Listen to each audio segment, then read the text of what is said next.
the above. So if you want to participate, I can't actually see what's going on because I'm going to be down here. So we're going to be annotating Beloved. I just finished it last month. I don't know how much talking I'm going to do, but I just have my pen and this pad of sticky papers with lines on it that are really good for leaving notes because margins aren't always a big size. I'm going to go for about an hour. I'm only uploading this live because I know I won't be able to upload an hour-long video without my internet, throwing a hissy fit. So let's just get right into it, I guess. I'm going to start at the beginning. And someone had already annotated this a bit further along, but let's just go.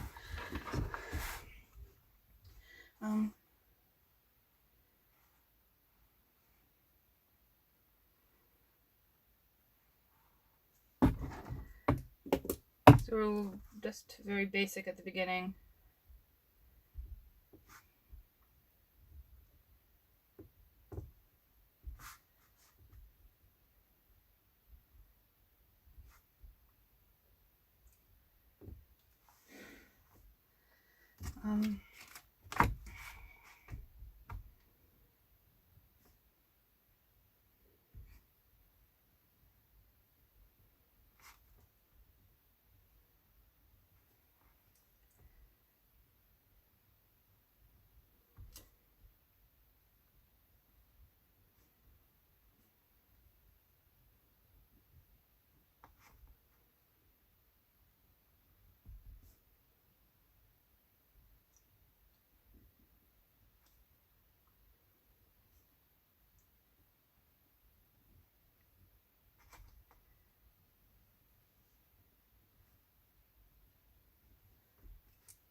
Okay.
I don't know if I should be talking or not.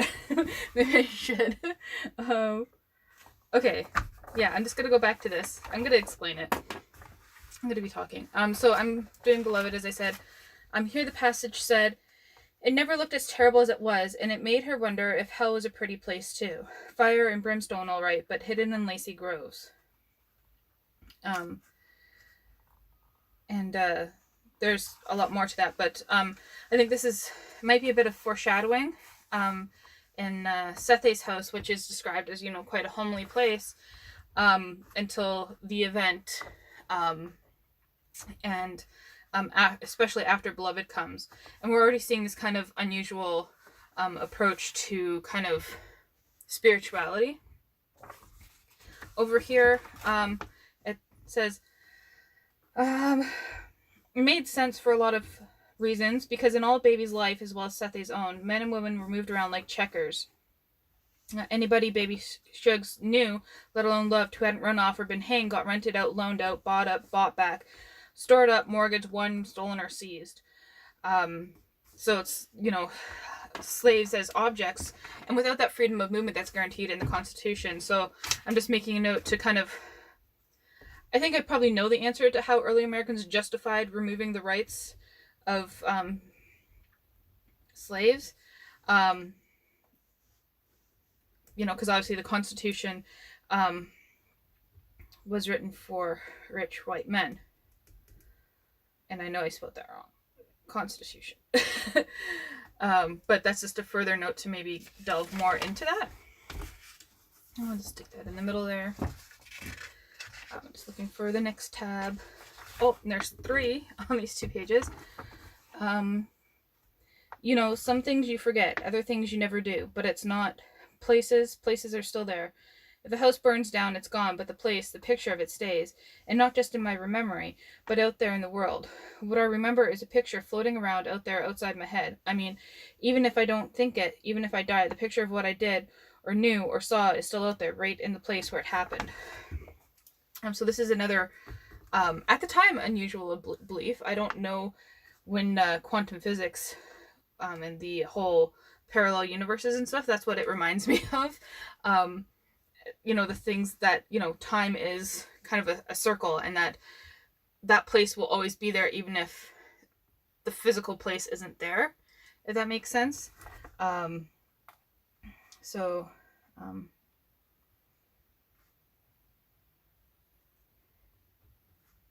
just gonna write just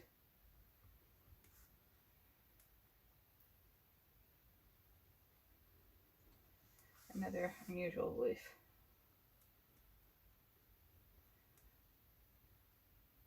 When I go into this, I didn't know what I was looking for. I'm gonna just tag as I go along. So I think I'm gonna keep an eye out for unusual beliefs and the things that I've noted. Okay. Next one says, where I was before I came here, that place is real. It's never going away. Even if the whole farm, every tree and grass blade of it dies, the picture is still there. And what's more, if you go there, you who is never there, if you go there and stand in that place where it was, it will happen again. It will be there for you, waiting for you.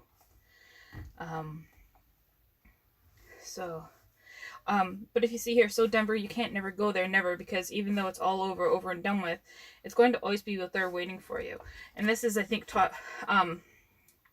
in her way, talking about the consequences, the long lingering effects of slavery and what it has on people. So even though her and Denver are free now and they don't really have to fear being recaptured as slaves, you know, there's still lots to fear. You know, no longer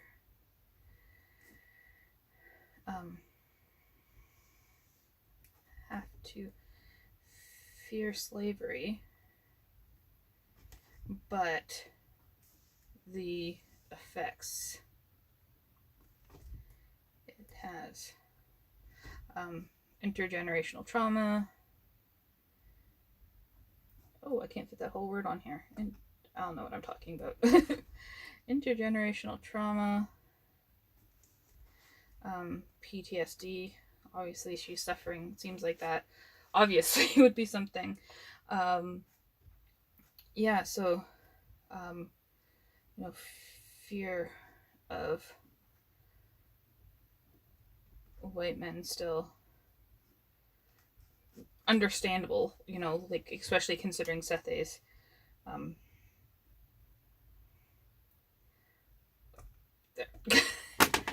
Okay. So that memory is constantly there. So,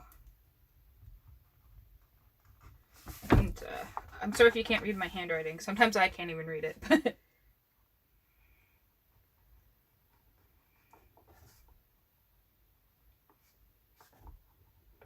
And felt in the future. Which is interesting because this is, I guess, technically historical fiction. Toni Morrison will be feeling the effects of slavery. So she's saying there, so even though this place is gone, the effects of it are still there. Okay.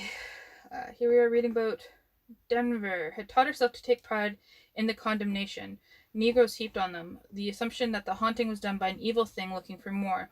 None of them knew the downright pleasure of enchantment. I think I have highlighters over here, actually. Oh, look, they're little cute ones. So let's try highlighting. I haven't used these ones. Of not suspecting, but of knowing the things behind. Things. Her brothers had known it, but it scared them. Grandma Baby knew it, but it saddened her. None could appreciate the safety of ghost company. Even Sethe didn't love it. Oh, that's important, I think. I think I'm gonna, circle that completely. She just took it for granted, like a sudden change in the weather. Yeah, I'm just gonna leave it at that. I think that speaks for itself. I've got 2 more notes over here. I hope you can see. I'm pretty sure you can, but let's move this over here. The foreign sense, all her effort was directed not on avoiding pain, but on getting through it as quickly as possible. I think that was just a bit of characterization that I liked there. So what I do if the note is in the way, I just kind of move it up a little. It's still going to mark the page, but now I can see what I actually want to highlight. Not on avoiding pain, but on getting through it as quickly as possible. So, knowing pain is unavoidable.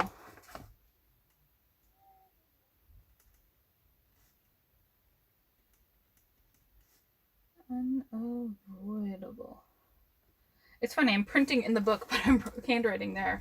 I go back and forth or combine the two sometimes. Okay, the full range of the dark and the muted that thrift and modesty allowed. In that sober field, 2 patches of orange looked wild, like life in the raw. That's just beautiful writing. And just the statement too about poverty and color.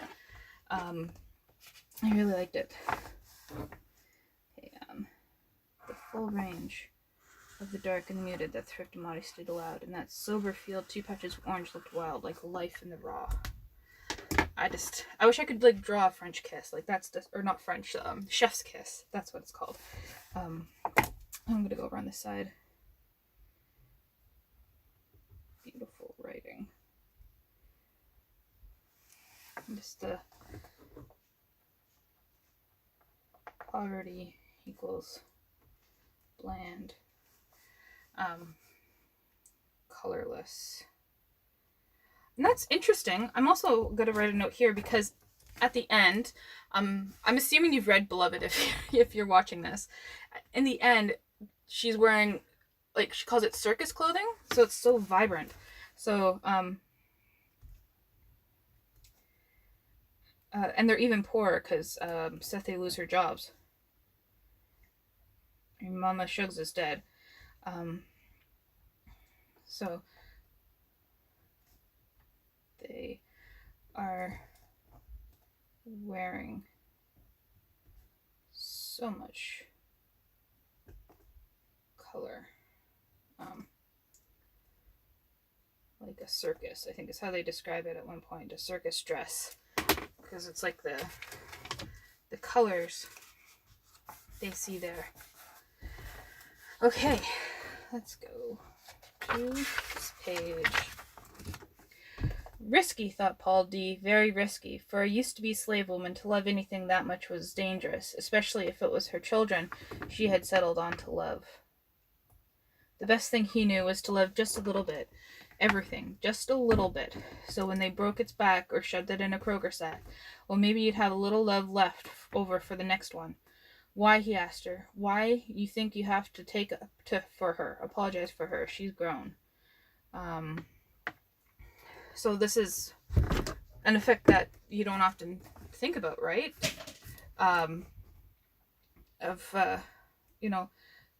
Love shown to children.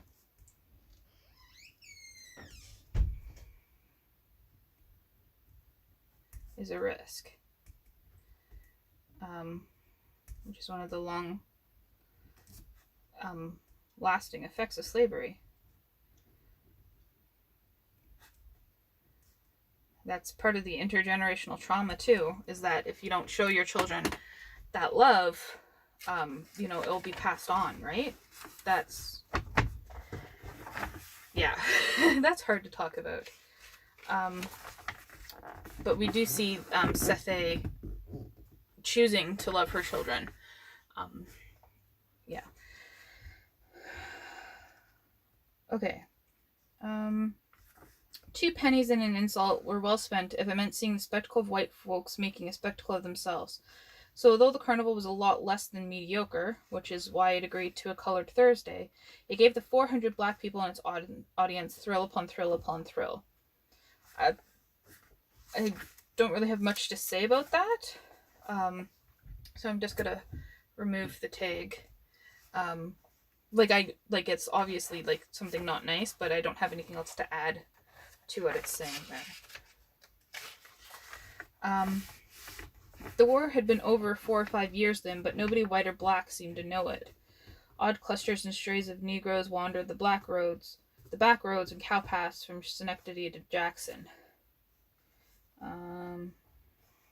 What was this? They had a single piece of paper directing them to a preacher on Devore Street. Oh,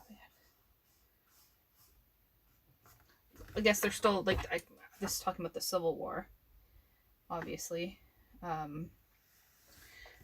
So talking about how there's still, you know, people not knowing, especially, you know, white people, you know, white people refusing to acknowledge, and then black people dependent on whites for info on freedom. Like, that's what you know, some people weren't told that they were free, because the whites refused to acknowledge. You know, they said, well, let's just, or at least, you know, try and get some more work out of these people.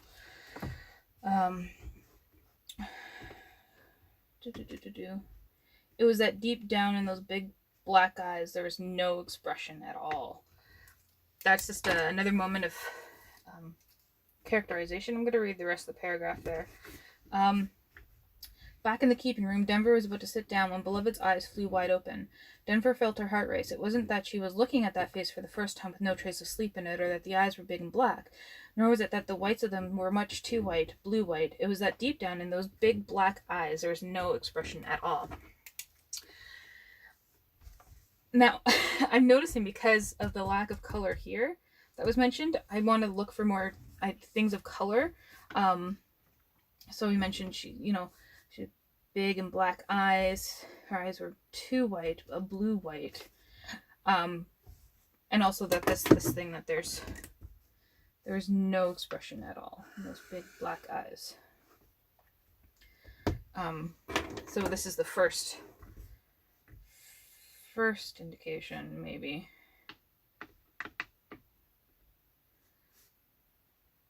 That Beloved is not what she seems.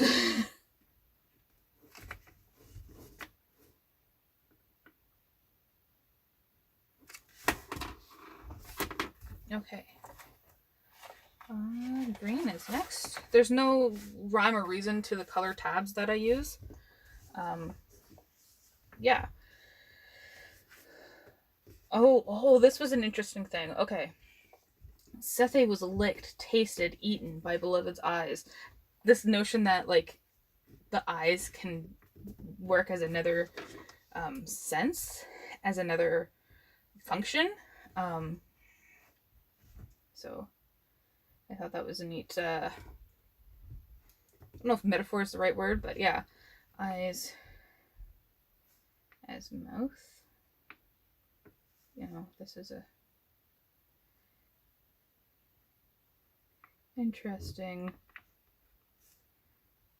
I'm going to call it a metaphor. I don't have time to pull out the dictionary and see what all the terms mean. I know what I mean, and really don't think anyone else is gonna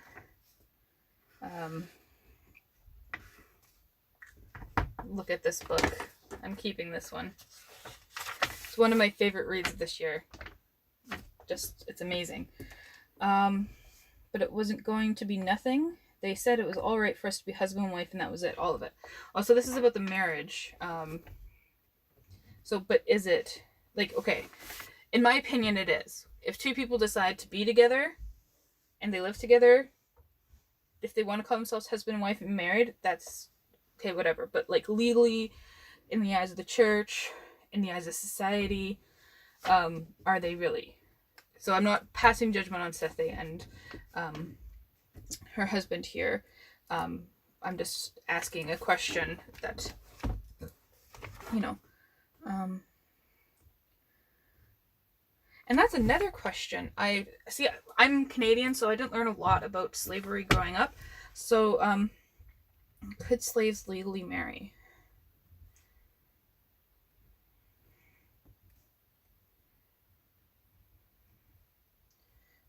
And that's supposed to be 2 R's, not an N. Legally, in church, society, like, were they really married?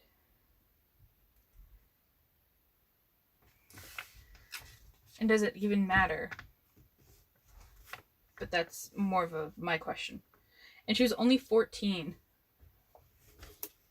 when she got married.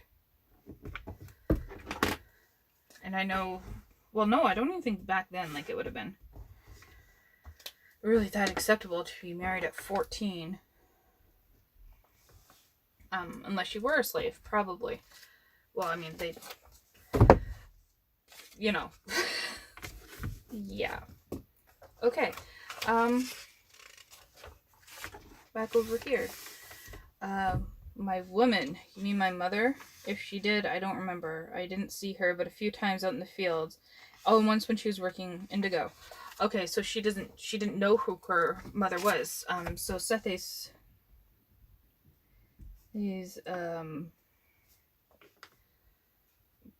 mother?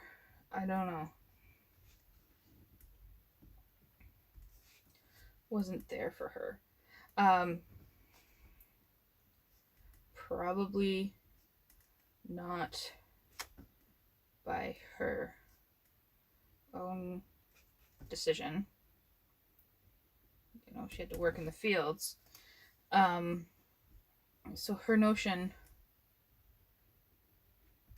of, I'm just going to call it family, but I know what I mean is mother-daughter relationships, is affected by this. Well, even her sons. We just spend a lot more time with her and her daughters. So, you know, she clings to them harder.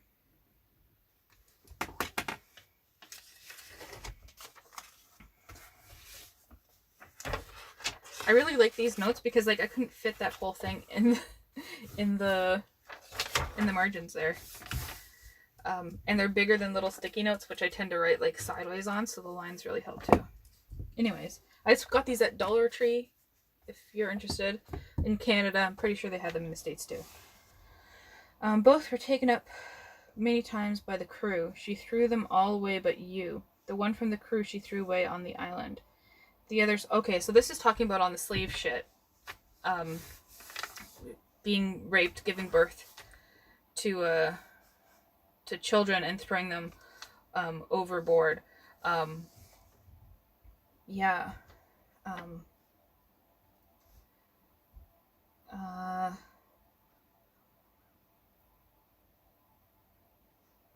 See, I can't write straight. And why did she... So...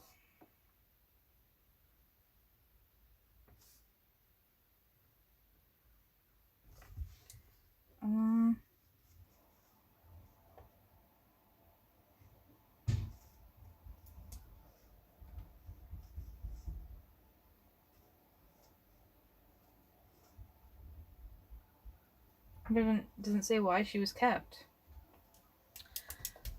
I can't remember it being stated.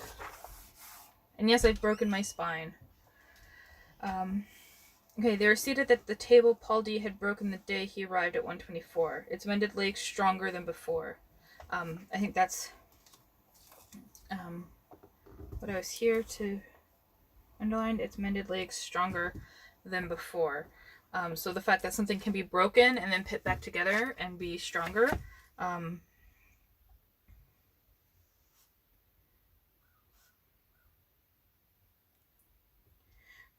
that could be, an interesting idea, comparing how Beloved's family is so broken, and her relationship with Beloved, and how it gets stronger, but not necessarily in a good way. Her relationship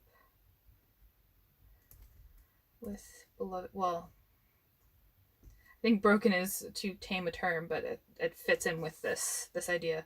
Her relationship with Beloved was broken and grows stronger when she returns.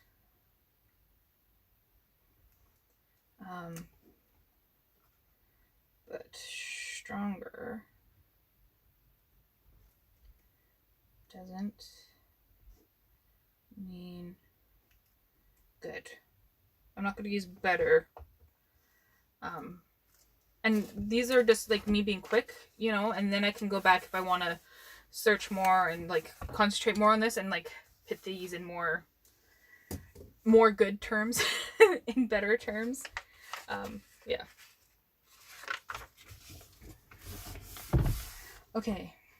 Oh, I think this starts on this previous page here.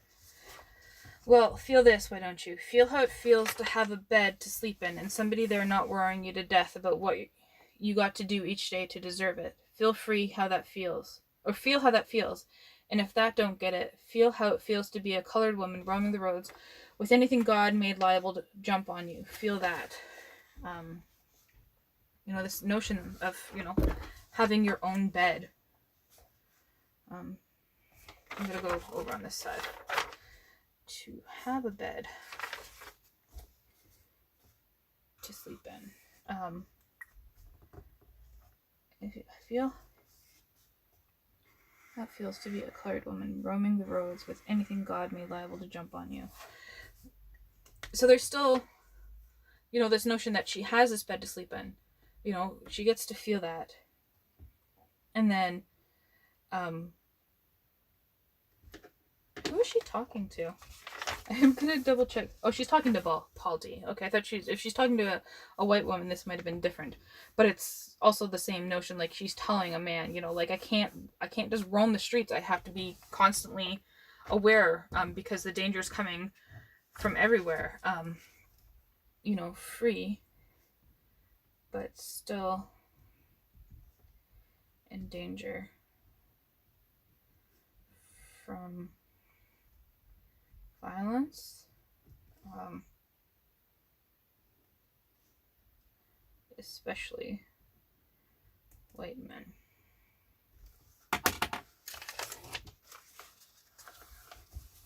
Okay, on to this one.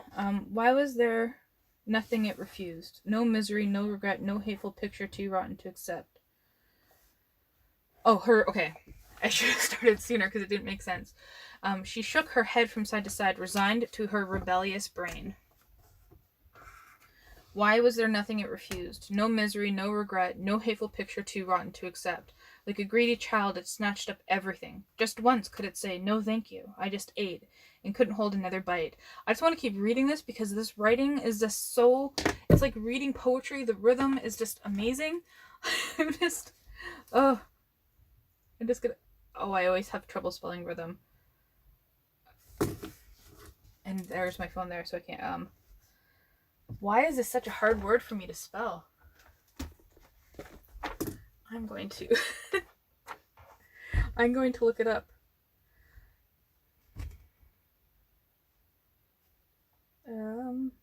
Hey Google. Oh, don't. I thought I was gonna answer on there. Let's push this. No, this button. It's cold, so I don't think it's gonna work. Oh, how do you spell rhythm? Rhythm is spelled. spelled Oh, I was right. Okay. R-H-Y-T-H-M. Okay. Sorry, I thought the Y may have gone there. Okay. That's okay. I'm 34 and I don't know how to spell rhythm.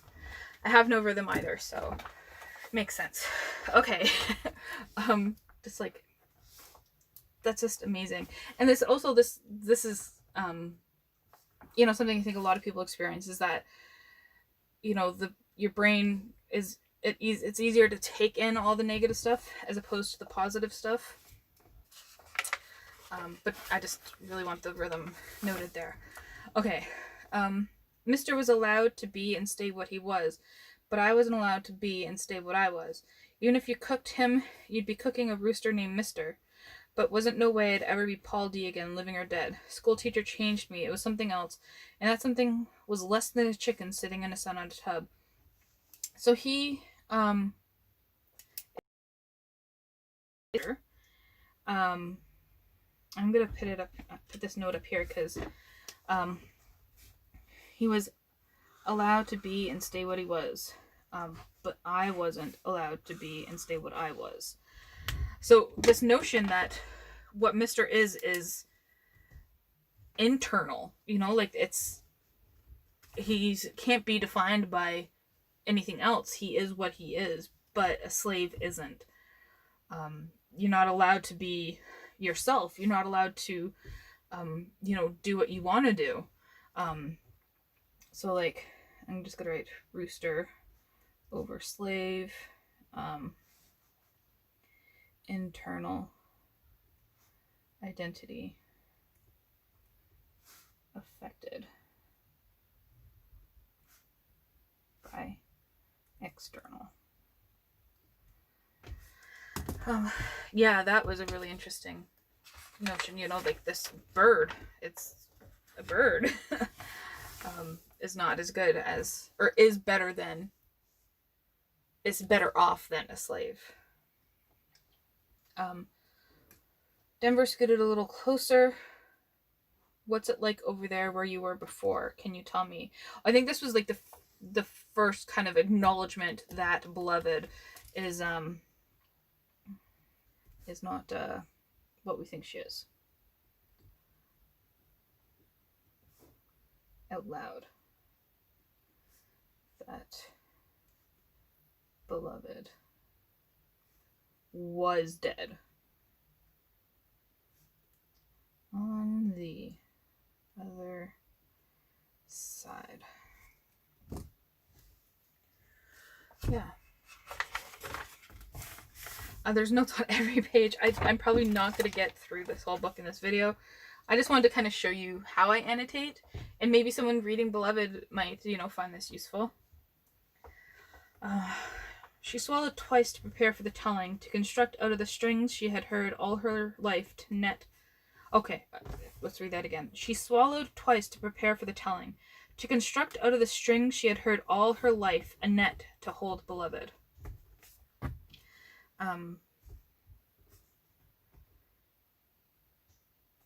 I think I like that turn of phrase, so I'm just gonna leave it there. Okay. She's not afraid at night because she's the color of it, but in the day every sound is a shot or a tracker's quiet step. So this was when Sethe, or is this Denver? This is Denver talking at night. You know, she's not afraid of it because she is the color of it. And I just thought that's something I never thought about before. You know, so I don't know what else I could add to that. Yeah, I'm just going to leave that one too.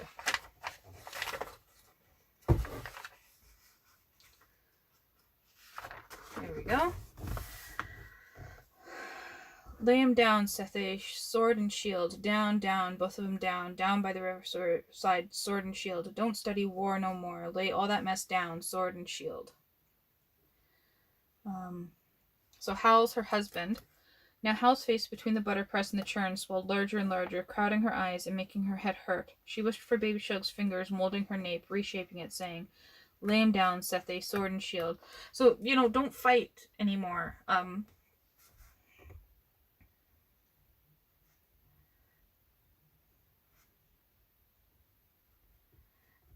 I guess Baby Shugs is saying, the war is over. The literal war is over. Even though there's still, stuff to be fought for. But at least personally, at this point, they are, safe. As safe as they can be where they are.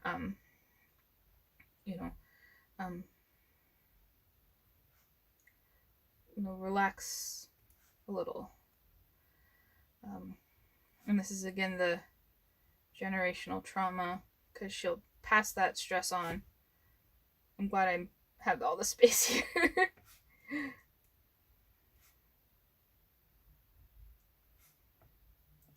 But it's also like it's not just an imaginary stress at all. Imaginary stress. It's something real as well. There's still real dangers.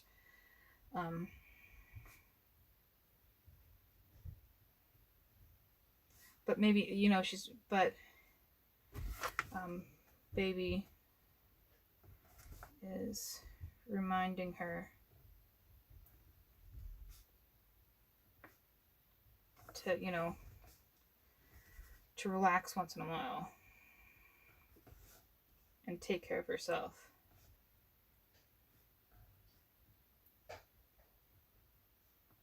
And her family. Because that constant high-strungness, is not good. I understand why she's going through it, and I'm not saying she shouldn't be going through it, but I think what Baby is telling her is, just don't stress if you don't have to. I don't know.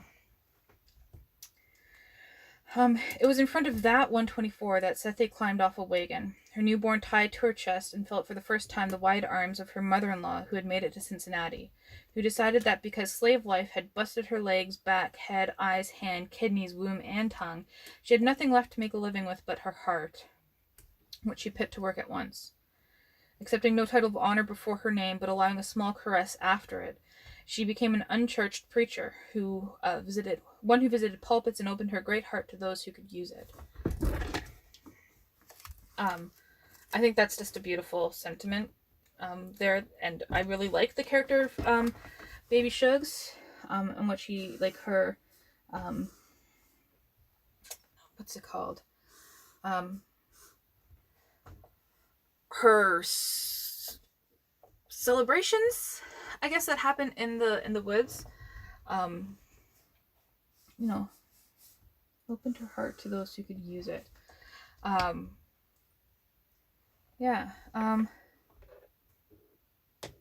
To the clearing. Okay, this is where it talks about the clearing. When warm weather came, Baby Shugs Holy, followed by every black man, woman, and child who could make it through, took her great heart to the clearing. I just really liked this idea.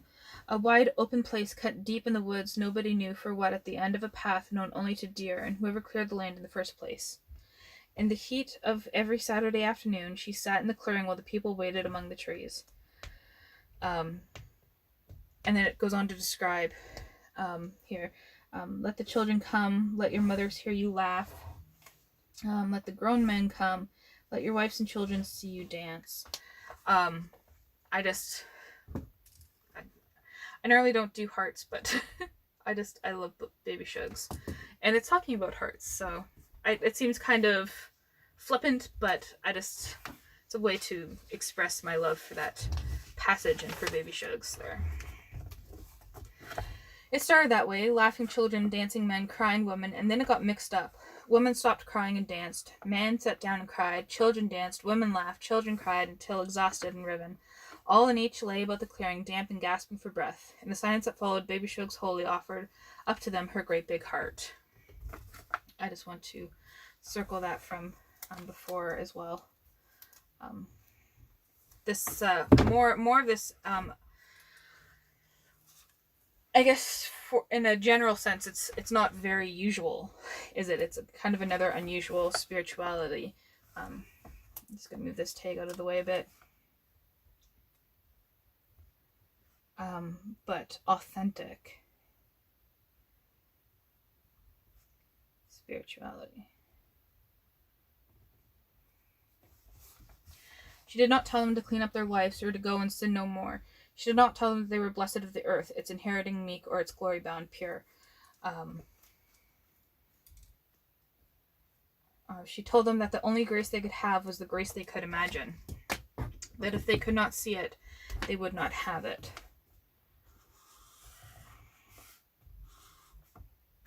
And this goes further into what I believe is like it's as complicated. I'm going to know what I mean by talking about the Holy Spirit here. And being in the image of God.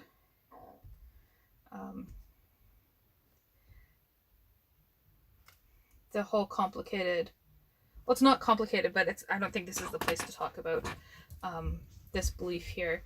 But I'm seeing it here is that, like, if we are in the image of God, then we are part of God. Of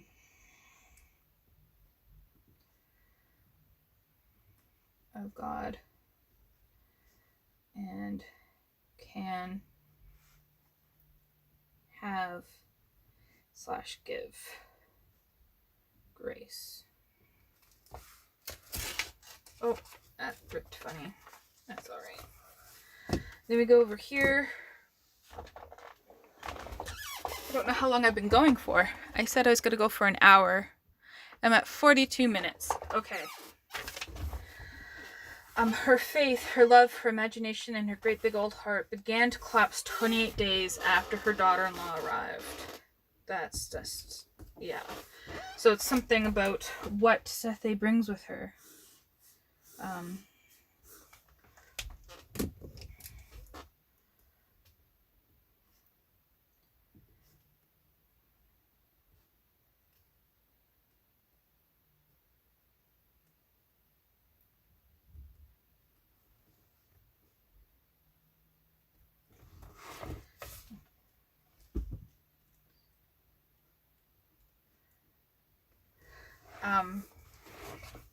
She brings with her fear.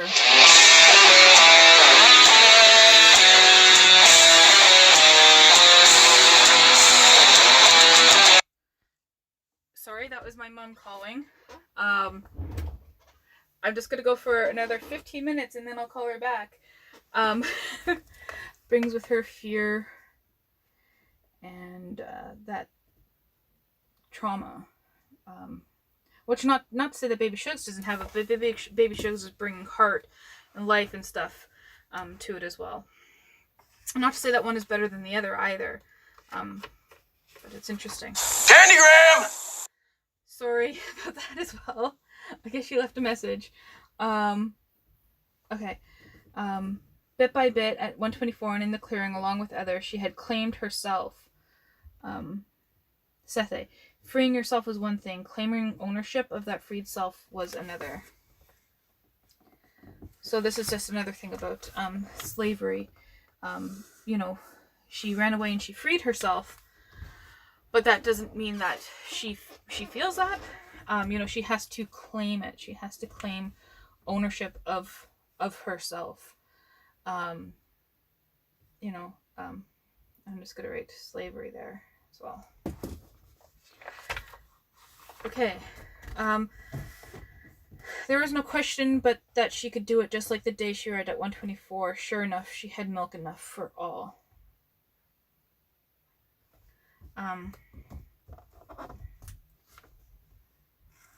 She had milk enough for all. So like she still has something to give. She's, you know, her milk was taken from her, but she still has enough to give. So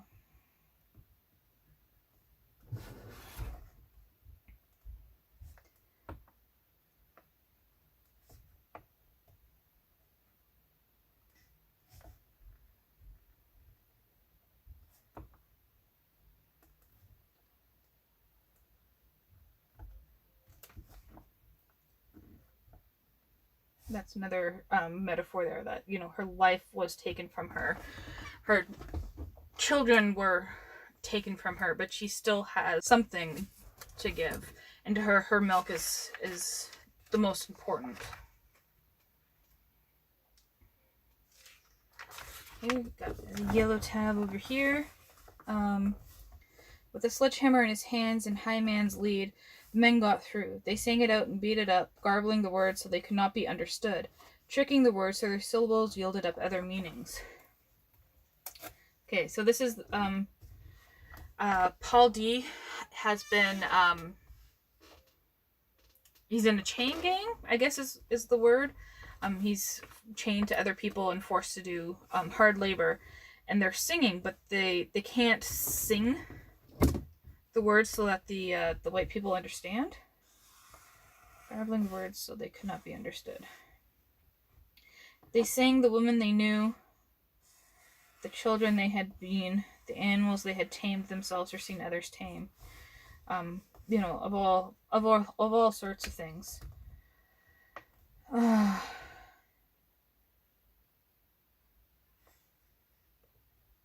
And they beat. Their song is their weapon. So here they're saying like, they killed a boss so often and so completely they had to bring him back to life to pulp him one more time. But they're not actually, you know, physically killing him. So song is weapon.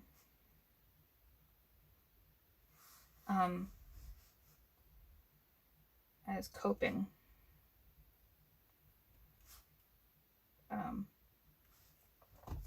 Yeah.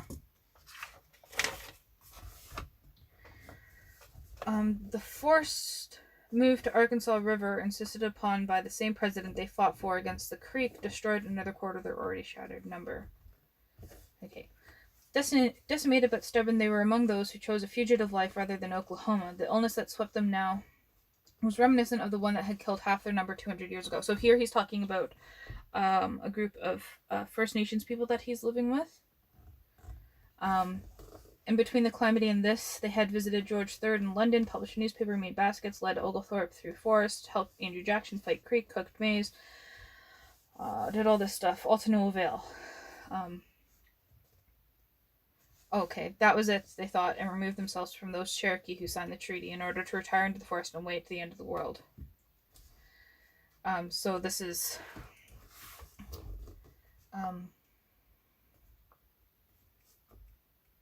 what Indigenous people also screwed. Yes, I'm using the word screwed by white man. Okay. Oh, an orange tab here. He believed he was having house fits. The glassy anger men sometimes feel when a woman's house begins to bind them. When they want to yell and break something or at least run off. He knew all about it, felt it lots of times. So Paul D doesn't like staying in one place at a time.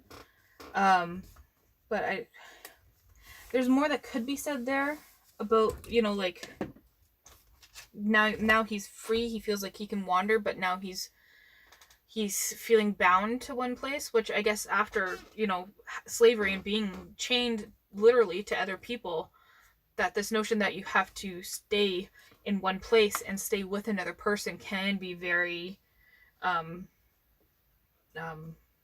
draining, reminiscent of those things.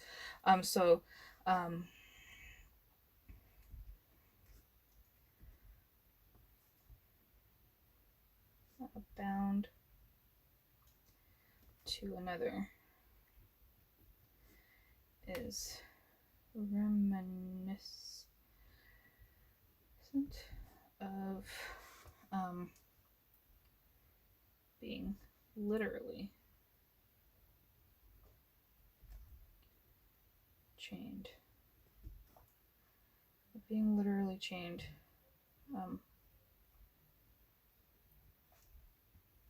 Like he was before. So now he has freedom, but I'm just gonna write not using it. But not in the sense that he's not free, but like he now has the freedom to move, but now he's not moving. He's staying in one place.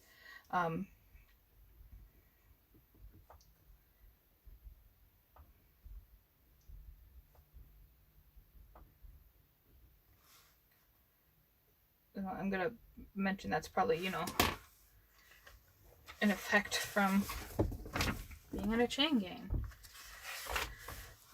I think maybe we'll do 3 more tabs, and then I'll call it quits here. To go back to the original hunger was impossible. Luckily for Denver, looking was food enough to last. But to be looked at in turn was beyond appetite. It was breaking through her own skin to a place where hunger hadn't been discovered. It didn't have to happen often because Beloved seldom looked right at her, or when she did, Denver could tell that her own face was just the place where those eyes stopped, while the mind behind it walked on.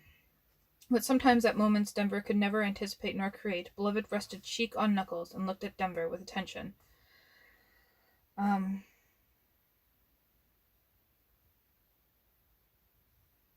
It's just that kind of gaze, looking at each other. In university, I wrote a lot of essays about the Lacanian gaze, so I'm still fascinated by that.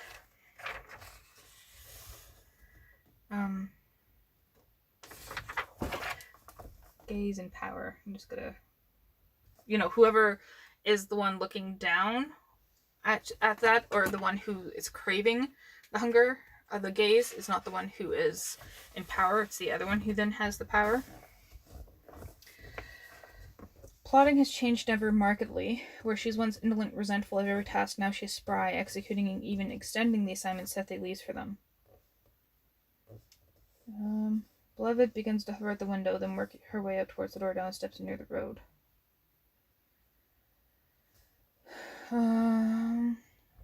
That's just a change in Denver's character, I don't think.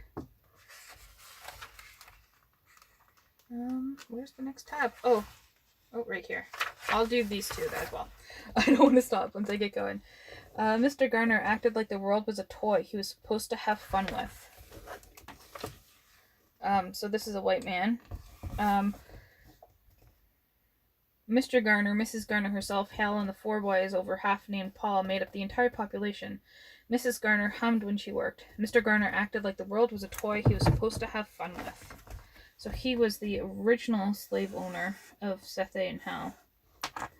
Neither wanted her in the field. Mr. Garner's boys, including Hal, did all of that, which was a blessing since she could have managed it anyways.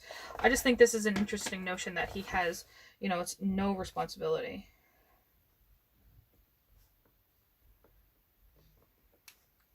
And he's a slave owner.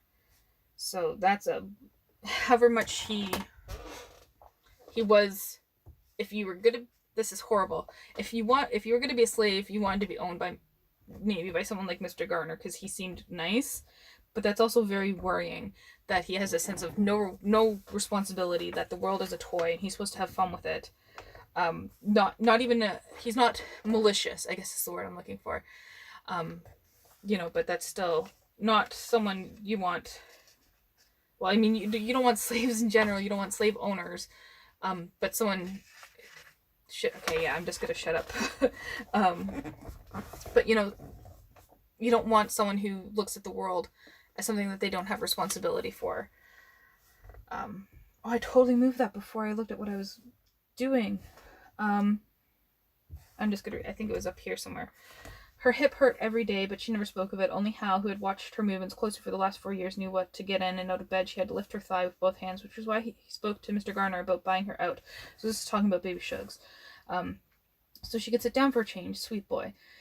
The one person who did something hard for her, give her his work, his life, and now his children, whose voices she could just make out as she stood in the garden, wondering what was the dark and coming from behind her the scent of disapproval. Sweet Home was a marked improvement. No question, and no matter, for the sadness was at her center, the desolated center where the self was. For the sadness was at her center. This is Baby Shugs prior to, you know,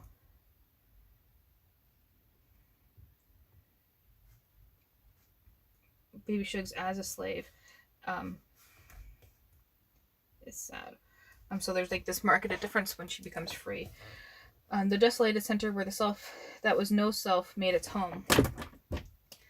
So she can't. She just has no self. Because she does not own herself.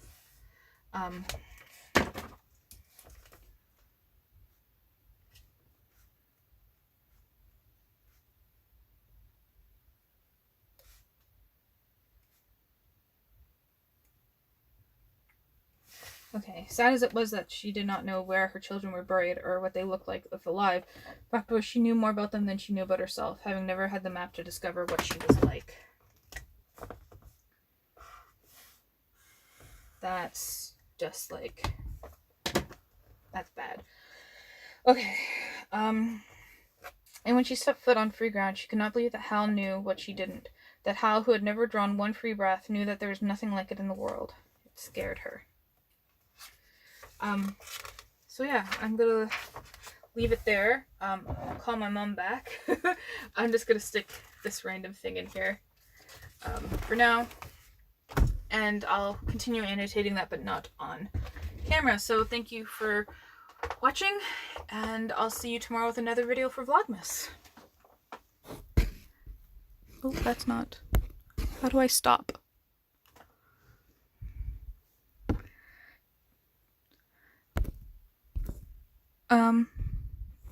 Do I just exit?